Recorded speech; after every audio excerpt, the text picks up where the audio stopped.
बिस्मिल्लाहिर्रहमानिर्रहीम। ज़िम्मेदार काश्तकार भाइयों, मैं मोहम्मद अमीन शाकर, जैसा कि आपको मालूम है, एज ए रिसर्च ऑफिसर चारा जात के मतलब आपको बताना चाहता हूँ। जैसा कि रबी का सीज़न गुजर चुका है, अब आपको साइलेज और ग्रीन फॉडर चारे की बहुत ज़्यादा ज़रूरत है। पूरे पाकिस्तान में मक्की को काश्त किया जाता है, तो मैं आज जिस मक्की के बारे में बताना चाहता हूँ वो है SGF 2020 जंबो मेज़, जिसे कहते हैं। आपको मालूम होना चाहिए, जंबो मेज़ वो मेज़ है जिसका चारा बेहतरीन चारा, यानी कि 700-800 मन तक चारा सब चारा इसका निकलता है। आप इस सीज़न में ये बेहतरीन वक्त है, फरवरी जो सालेज के लिए, ग्रीन फॉडर के लिए बेहतरीन वक्त है। अब इसकी बजाई का वक्त आ चुका है।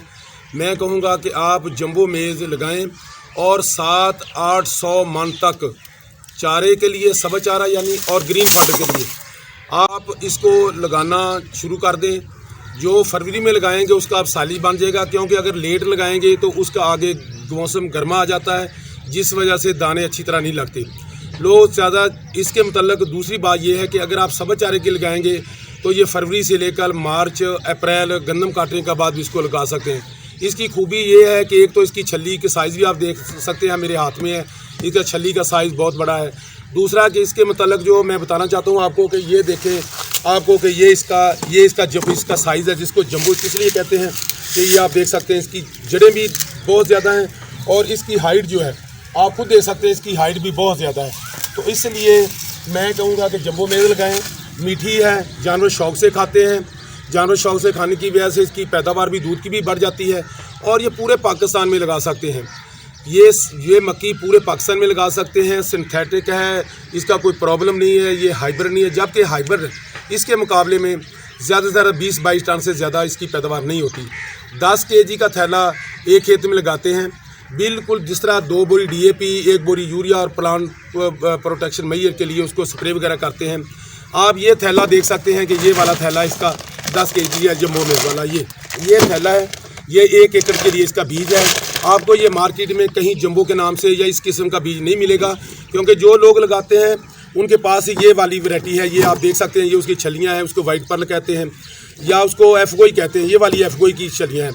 इसके मुकाबले में आप देखें ये कितना फ़र्क है छलियों में भी और इसकी पैदावार में भी। उसके साथ साथ गौहर भी वैरायटी है इसमें, वो भी सफ़ेद कलर की है। वाइट पर्ल है, वो भी सफ़ेद रंग की है। गौहर है जो, वो भी सफ़ेद रंग की है। तो इसलिए मैं कहूँगा कि आप जंबो मेज़ SGF 2020 लगाएं। 10 किलो का थैला, यानी ये जिसके ऊपर में आता है, ये 10 kg है, 1 एकड़ में लगाएगा और 30 से 35 टन इसकी पैदावार होगी। आप मार्केट में जाएंगे सफ़ेद रंग के तो आपको बीज मिल जाएगा, सफ़ेद रंग का बीज तो मिल जाएगा, लेकिन आपको इस तरह का बीज अच्छा नहीं मिलेगा। ये वाला सफ़ेद बीज है, इसको चोपों के ज़रिए लगाएंगे इंशाल्लाह ताला ये 30-35 हज़ार टांडा होता है। 30 हज़ार 1 kg का भी हो तो आपको 750 मन इसका सब चारा मिल जाएगा। तो ये ज़िम्मेदार कुछ कह देते हैं, छोड़ें जी। आप ये देख सकते हैं कि ये वाला इसकी हाइट देख ले कितनी है, ये भी देखने को सफ़ेद है, टांडा है और इसके ऊपर ये टसल भी आए हुए हैं। इसके साथ साथ ये दूसरी भी मकई है जिसको ये गौर कहते हैं, ये भी सफ़ेद है, आप देख सकते हैं, लेकिन इसकी हाइट भी देखें कि कितनी ज़्यादा है। लेकिन मैं जो बार बार बात कर रहा हूँ कि अगर इसके मतलब कोई किसी तरह का सवाल हो तो आपको नंबर देंगे, उससे सवाल जवाब कर सकते हैं। ये देखें माशाल्लाह, इसके पत्ते देखें, इसका कद देखें, ये इसकी छल्ली देखें, ये मेरे हाथ से नहीं थी और मैं ये देखें ये छल्ली ये अब लगी हुई है, मैं दिखा भी रहा हूँ। ये देखो आप, ये जंबो मेज़ है जिसके मतलब मैं बता रहा था। ये देखें जंबो, ये छल्ली उसकी खुद देख लें कि कहाँ जाके लगी और कितनी हाइट है। और इसकी सबसे बड़ी बात है, ये इसका टांडा मजबूत है, ये इसका कला है, ये आपको जो नज़र आ रहा है, इसे लॉजिंग बहुत कम होती है, ये टांडा टूटता नहीं है। जबकि एफगोई जो है वो ज़िम्मेदार, वो लोग क्लेम तो करते हैं ग्रीन फॉडर के, चलो ठीक है, लेकिन इसका देखें कमज़ोर तना है और इसका ये टसल भी पहले निकला था, छल्ली भी इसकी छोटी है और पैदावार बहुत कम है। इसके मुकाबले में ये वाली साउथ अफ्रीका की गर्मी की वैरायटी है। गर्मी का वैरायटी का कहने का मतलब आप गंदम काटने के बाद भी खेलों में लगा सकते हैं, जुलाई में लगा सकते हैं, अगस्त में लगा सकते हैं, सितंबर में लगा सकते हैं। लेकिन इस वक्त साइलेज के लिए और ग्रीन चारे के लिए, सब चारे के लिए जो लोगों ने मार्केट में भेजना है करना, उसकी पैदावार के लिए बेहतरीन चोपों में लगाएं।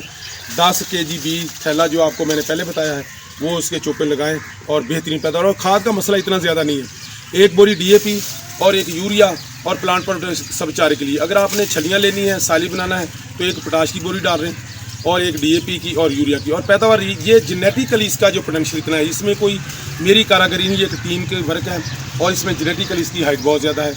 तो इसलिए मैं कहूँगा कि ये वैरायटी हैं, जो ज़िम्मेदार 10 एकड़ लगाना चाहते हैं वो कम से कम 3-4 एकड़ इस वैरायटी के लगाएं। और ये बहुत महदूद बीज जो है वो हमारे पास अभी है, वो आपको नंबर दे देते हैं, वहाँ से कॉल करके आप बीज ले सकते हैं। आप बाज़ारों में दूसरी दुकानों पे जाने का कोई फ़ायदा नहीं। सफ़ेद रंग की तो मिल जाएगी, लेकिन इस वाली वैरायटी जो है जंबो SGF 23 वो नहीं मिलेगी। अस्सलाम वालेकुम।